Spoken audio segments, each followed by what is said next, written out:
شروع اللہ کا نام لے کر جو بڑا مہربان نہایت رحم والا ہے۔ الف لام را، یہ اللہ کی کتاب اور قرآن روشن کی آیتیں ہیں۔ کسی وقت کافر لوگ آرزو کریں گے کہ اے کاش وہ مسلمان ہوتے۔ اے نبی، ان کو ان کے حال پر رہنے دو کہ کھا پی لیں اور فائدے اٹھا لیں، اور لمبی لمبی آرزویں ان کو دنیا میں مشغول کیے رکھیں۔ آخر کار ان کو اس کا انجام معلوم ہو جائے گا۔ اور ہم نے کوئی بستی ہلاک نہیں کی مگر اس کا وقت مقرر لکھا ہوا تھا۔ کوئی امت اپنی مدت مقررہ سے نہ آگے نکل سکتی ہے اور نہ پیچھے رہ سکتی ہے۔ اور کفار کہتے ہیں کہ اے شخص جس پر نصیحت کی کتاب نازل ہوئی ہے، تو دیوانہ ہے۔ اگر تو سچا ہے تو ہمارے پاس فرشتوں کو کیوں نہیں لے آتا؟ کہہ دو ہم فرشتوں کو نازل نہیں کیا کرتے مگر حق کے ساتھ، اور اس وقت ان کو مہلت نہیں ملے گی۔ بے شک یہ کتاب نصیحت ہم ہی نے اتاری ہے، اور یقیناً ہم اس کے نگہبان ہیں۔ اور ہم نے تم سے پہلے کے مختلف گروہوں میں بھی پیغمبر بھیجے تھے، اور ان کے پاس کوئی پیغمبر نہیں آتا تھا مگر وہ اس کے ساتھ ہنسی کرتے تھے۔ اسی طرح ہم اس گستاخی کو گناہگاروں کے دلوں میں ڈالے رکھتے ہیں، سو وہ اس پر ایمان نہیں لاتے۔ اور پہلے لوگوں کی روش بھی یہی رہی ہے۔ اور اگر ہم آسمان کا کوئی دروازہ ان پر کھول دیں اور وہ اس میں چڑھنے بھی لگیں تو بھی وہ یہی کہیں کہ ہماری آنکھیں باندھ دی گئی ہیں، بلکہ ہم پر جادو کر دیا گیا ہے۔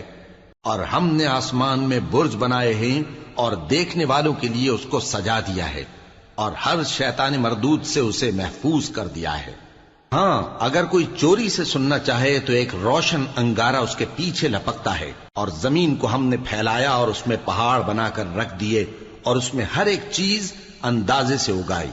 اور ہم نے تمہارے لیے اور ان لوگوں کے لیے جن کو تم روزی نہیں دیتے اس میں معاش کے سامان پیدا کیے، اور ہمارے ہاں ہر چیز کے خزانے ہیں، اور ہم اس کو بمقدار مناسب اتارتے رہتے ہیں۔ اور ہم ہوائیں چلاتے ہیں جو پانی سے بھری ہوئی ہوتی ہیں، سو ہم آسمان سے مے برساتے ہیں، پھر ہم تم کو اس کا پانی پلاتے ہیں، اور تم تو اس کا خزانہ نہیں رکھتے۔ اور یقیناً ہم ہی حیات بخشتے اور ہم ہی موت دیتے ہیں، اور ہم ہی سب کے وارث ہوں گے۔ اور جو لوگ تم میں پہلے گزر چکے ہیں ہم کو معلوم ہے، اور جو پیچھے آنے والے ہیں وہ بھی ہم کو معلوم ہے۔ اور تمہارا پروردگار قیامت کے دن ان سب کو جمع کرے گا، وہ بڑا دانا ہے، خبردار ہے۔ اور ہم نے انسان کو کھنکھناتے سڑے ہوئے گارے سے پیدا کیا ہے، اور جنوں کو اس سے بھی پہلے بے دھوئیں کی آگ سے پیدا کیا تھا۔ اور وہ وقت قابل ذکر ہے جب تمہارے پروردگار نے فرشتوں سے فرمایا تھا کہ میں کھنکھناتے سڑے ہوئے گارے سے بشر بنانے والا ہوں، بس جب میں اس کو درست کر لوں اور اس میں اپنی طرف سے روح پھونک دوں تو اس کے آگے سجدے میں گر پڑنا۔ چنانچہ فرشتے تو سب کے سب سجدے میں گر پڑے مگر شیطان کہ اس نے سجدہ کرنے والوں کے ساتھ ہونے سے انکار کیا۔ فرمایا اے ابلیس، تجھے کیا ہوا کہ تو سجدہ کرنے والوں میں شامل نہ ہوا؟ اس نے کہا میں ایسا نہیں ہوں کہ انسان کو جس کو تو نے کھنکھناتے سڑے ہوئے گارے سے بنایا ہے سجدہ کروں۔ فرمایا یہاں سے نکل جا کہ اب تو مردود ہے، اور تجھ پر قیامت کے دن تک لعنت برسے گی۔ اس نے کہا کہ پروردگار مجھے اس دن تک مہلت دے جب لوگ مرنے کے بعد زندہ کیے جائیں گے۔ فرمایا اچھا، سو تجھے مہلت دی جاتی ہے وقت مقرر یعنی قیامت کے دن تک۔ اس نے کہا کہ پروردگار جیسا تو نے مجھے بھٹکا دیا ہے میں بھی زمین میں لوگوں کے لیے گناہوں کو آراستہ کر کے دکھاؤں گا اور سب کو بہکاؤں گا۔ ہاں، ان میں جو تیرے خاص بندے ہیں ان پر میرا قابو چلنا مشکل ہے۔ فرمایا کہ مجھ تک پہنچنے کا یہی سیدھا رستہ ہے، جو میرے خاص بندے ہیں ان پر تجھے کچھ قدرت نہیں کہ ان کو گناہ میں ڈال سکے۔ ہاں، بد راہوں میں سے جو تیرے پیچھے چل پڑے، اور ان سب کے وعدے کی جگہ جہنم ہے۔ اس کے 7 دروازے ہیں، ہر ایک دروازے کے لیے ان میں سے الگ الگ حصہ ہے۔ جو متقی ہیں وہ باغوں اور چشموں میں ہوں گے۔ ان سے کہا جائے گا کہ ان میں سلامتی اور امن و اطمینان سے داخل ہو جاؤ، اور ان کے دلوں میں جو کدورت ہوگی ہم اسے نکال دیں گے، گویا بھائی بھائی مسندوں پر ایک دوسرے کے سامنے بیٹھے ہوں۔ نہ ان کو وہاں کوئی تکلیف پہنچے گی اور نہ وہ وہاں سے نکالے جائیں گے۔ اے پیغمبر میرے بندوں کو بتا دو کہ میں بڑا بخشنے والا ہوں، بڑا مہربان ہوں، اور یہ کہ میرا عذاب بھی درد دینے والا عذاب ہے۔ اور ان کو ابراہیم کے مہمانوں کا احوال سنا دو۔ جب وہ ابراہیم کے پاس آئے تو سلام کہا، انہوں نے کہا کہ ہمیں تو تم سے ڈر لگتا ہے۔ مہمانوں نے کہا کہ ڈریے نہیں، ہم آپ کو ایک دانشمند لڑکے کی خوشخبری دیتے ہیں۔ وہ بولے کہ جب مجھے بڑھاپے نے آ پکڑا تو تم خوشخبری دینے لگے، اب کاہے کی خوشخبری دیتے ہو؟ انہوں نے کہا کہ ہم آپ کو سچی خوشخبری دیتے ہیں، سو آپ مایوس نہ ہوں۔ ابراہیم نے کہا کہ اللہ کی رحمت سے مایوس ہونا تو گمراہوں کا کام ہے۔ پھر کہنے لگے کہ فرشتوں، تمہارا اصل کام کیا ہے؟ انہوں نے کہا کہ ہم ایک گناہگار قوم کی طرف بھیجے گئے ہیں کہ اس کو عذاب کریں، مگر لوط کے گھر والے کہ ان سب کو ہم بچا لیں گے، البتہ ان کی بیوی کہ اس کے لیے ہم نے ٹھہرا دیا ہے کہ وہ پیچھے رہ جائے گی۔ پھر جب فرشتے لوط کے گھر آئے تو انہوں نے کہا کہ تم تو ناآشنا سے لوگ ہو۔ وہ بولے کہ نہیں، بلکہ ہم آپ کے پاس وہ چیز لے کر آئے ہیں جس میں لوگ شک کرتے تھے، اور ہم آپ کے پاس یقینی بات لے کر آئے ہیں اور ہم سچ کہتے ہیں۔ تو آپ کچھ رات رہے سے اپنے گھر والوں کو لے نکلیں اور خود ان کے پیچھے چلیں، اور آپ میں سے کوئی شخص پیچھے مڑ کر نہ دیکھے، اور جہاں آپ کو حکم ہو وہاں چلے جائیے۔ اور ہم نے لوط کی طرف وہی بھیجی کہ ان لوگوں کی جڑ صبح ہوتے ہوتے کاٹ دی جائے گی، اور اہل شہر لوط کے پاس خوش خوش دوڑے آئے۔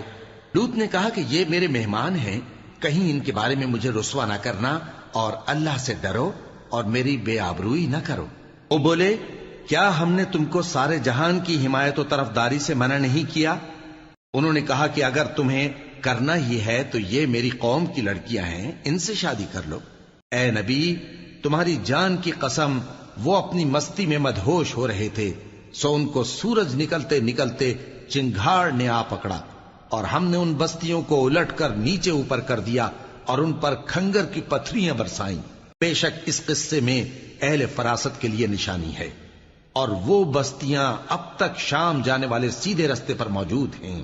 بے شک اس میں ایمان لانے والوں کے لیے نشانی ہے۔ اور بن کے رہنے والے یعنی قوم شعیب کے لوگ بھی گناہگار تھے، تو ہم نے ان سے بھی بدلہ لیا، اور یہ دونوں شہر کھلے رستے پر موجود ہیں۔ اور وادی ہجر کے رہنے والوں نے بھی پیغمبروں کی تکذیب کی، ہم نے ان کو اپنی نشانیاں دیں اور وہ ان سے منہ پھیرتے رہے، اور وہ پہاڑوں کو تراش تراش کر گھر بناتے تھے کہ امن و اطمینان سے رہیں گے۔ آخر زوردار آواز نے ان کو صبح ہوتے ہوتے آ پکڑا، اور جو کام وہ کرتے تھے وہ ان کے کچھ بھی کام نہ آئے۔ اور ہم نے آسمانوں اور زمین کو اور جو مخلوقات ان میں ہے سب کو تدبیر کے ساتھ پیدا کیا ہے، اور قیامت تو ضرور آ کر رہے گی، تو تم ان لوگوں سے اچھی طرح سے درگزر کرو۔ کچھ شک نہیں کہ تمہارا پروردگار ہی سب کچھ پیدا کرنے والا ہے، جاننے والا ہے۔ اور ہم نے تم کو 7 آیتیں جو نماز میں دہرا کر پڑھی جاتی ہیں، یعنی سورہ الحمد اور عظمت والا کلام عطا فرمایا ہے۔ ہم نے کفار کی کئی جماعتوں کو جن کو فوائد دنیاوی سے نوازا ہے، تم ان کی طرف رغبت سے آنکھ اٹھا کر نہ دیکھنا، اور نہ ان کے حال پر رنج و غم کرنا، اور مومنوں کے ساتھ تواضع سے پیش آنا، اور کہہ دو کہ میں تو اعلانیہ ڈر سنانے والا ہوں، اور ہم ان کفار پر اسی طرح عذاب نازل کریں گے جس طرح ان لوگوں پر نازل کیا جنہوں نے تقسیم کر دیا، یعنی قرآن کو کچھ ماننے اور کچھ نہ ماننے سے ٹکڑے ٹکڑے کر ڈالا۔ سو تمہارے پروردگار کی قسم، ہم ان سے ضرور پرسش کریں گے ان کاموں کی جو وہ کرتے رہے۔ پس جو حکم تم کو اللہ کی طرف سے ملا ہے وہ لوگوں کو بے دھڑک سنا دو، اور مشرکوں کا ذرا خیال نہ کرو۔ ہم تمہیں ان لوگوں کے شر سے بچانے کے لیے کافی ہیں جو تم سے ہنسی کرتے ہیں، جو اللہ کے ساتھ کوئی اور معبود قرار دیتی ہیں، سو ان قریب ان کو ان باتوں کا انجام معلوم ہو جائے گا۔ اور ہم جانتے ہیں کہ ان کی باتوں سے تمہارا دل تنگ ہوتا ہے، تو تم اپنے پروردگار کی تسبیح کہتے اور اس کی خوبیاں بیان کرتے رہو، اور سجدہ کرنے والوں میں سے ہو جاؤ، اور اپنے پروردگار کی عبادت کیے جاؤ یہاں تک کہ تمہاری موت کا وقت